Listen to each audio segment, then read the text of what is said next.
തിരുവിതാംകൂർ ദേവസ്വം ബോർഡിൽ കിണ്ടിക്കള്ളനെ ദേവസ്വം കമ്മീഷണറാക്കാൻ ജീവനക്കാരുടെ സംഘടനകളുടെ ഐക്യദാർഢ്യം. നാളിതുവരെ പറഞ്ഞിരുന്ന കാര്യങ്ങളെല്ലാം മറന്നും പരസ്പരം ഉന്നയിച്ചിരുന്ന ആരോപണങ്ങളെല്ലാം വിഴുങ്ങിയും ഏക മനസ്സോടെയാണ് പരേതാത്മാക്കൾക്ക് മോക്ഷപ്രാപ്തിക്കായി ചെയ്യുന്ന ബലികർമ്മങ്ങൾക്ക് ഉപയോഗിക്കേണ്ട ഓട്ടുകിണ്ടിയിൽ ചോർച്ച വരുത്തിയ കിണ്ടിക്കള്ളനെ കമ്മീഷണറാക്കാൻ കൊടിയുടെ നിറം മറന്ന് സംഘടനാ നേതാക്കൾ ഒന്നിച്ചത്. നിലവിലെ കമ്മീഷണർ എൻ വാസുവിന്റെ കാലാവധി അവസാനിച്ചിരുന്നു. എന്നാൽ ഹൈക്കോടതി ഇദ്ദേഹത്തിന് 6 ആഴ്ച കൂടി കാലാവധി നീട്ടി നൽകിയിരുന്നു. ഇതിനെതിരെ INTC-യുടെ പേരിലാണ് കോടതിയെ സമീപിച്ചിരുന്നത്. സംഘടനയുടെ ഒരു നേതാവ് ഇപ്പോൾ ദേവസ്വം ഡെപ്യൂട്ടി കമ്മീഷണറാണ്. ആവശ്യമായ യോഗ്യതയില്ലാതാണ് നേതാവ് സീറ്റിലിരിക്കുന്നത്.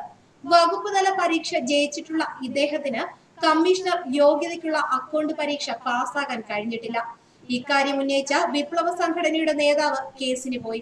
അപ്പോഴാണ് ഈ നേതാവ് ബോർഡിലെ ജോലിക്കിടയിൽ പഞ്ചായത്ത് തെരഞ്ഞെടുപ്പിൽ മത്സരിച്ചതും വിജയിച്ചതും.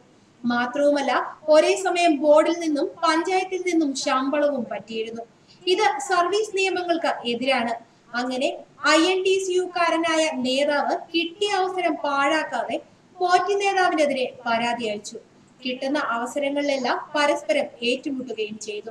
അങ്ങനെയിരിക്കെയാണ് ദേവസ്വം കമ്മീഷണറായി എൻ വാസുവിന്റെ വരവ്. അഴിമതിക്കാരനല്ലാത്ത കമ്മീഷണർ ജീവനക്കാരുടെ കണ്ണിലെ കരടാകാൻ താമസമുണ്ടായില്ല. പുതിയ പ്രസിഡന്റ് A പത്മകുമാറിനും ഇതൊക്കെ കൊണ്ട് വാസു അനഭിമതനായി.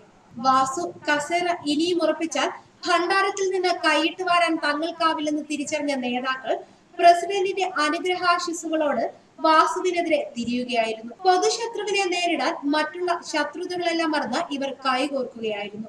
അങ്ങനെയാണ് ഇപ്പോഴത്തെ സീനിയർ ദേവസ്വം ഡെപ്യൂട്ടി കമ്മീഷണറായ കിണ്ടിക്കള്ളനെ കമ്മീഷണറാക്കാൻ ജീവനക്കാരുടെ സംഘടനകൾ തീരുമാനത്തിലെത്തുന്നത്. തിരുവല്ലം പരശുരാമ ക്ഷേത്രത്തിൽ പൂജ ബലികർമ്മങ്ങൾക്കായി കിണ്ടി വാങ്ങിയതിൽ ലക്ഷങ്ങളുടെ അഴിമതി നടത്തിയെന്ന ആരോപണം ശിരസ വഹിക്കുന്ന ആളാണ് ഈ ഡെപ്യൂട്ടി.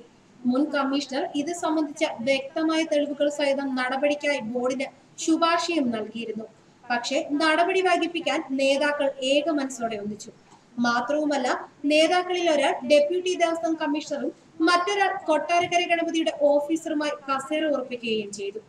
ഉടൻ വാസുവിനെ കമ്മീഷണർ കസേരയിൽ നിന്ന് മാറ്റിയില്ലെങ്കിൽ പാർലമെന്റ് തെരഞ്ഞെടുപ്പിന്റെ വിജ്ഞാപനം വരികയും വാസുവിനെ കസേരക്കാലം കുറച്ചുകൂടി നീട്ടിക്കിട്ടുകയും ചെയ്യുമെന്ന ഭയത്തിൽ നേതാക്കൾ ബോർഡ് ഉന്നതന്റെ നേതൃത്വത്തിൽ നിയമപരമായും അല്ലാതെയും കരുക്കൾ നീക്കുകയാണ്.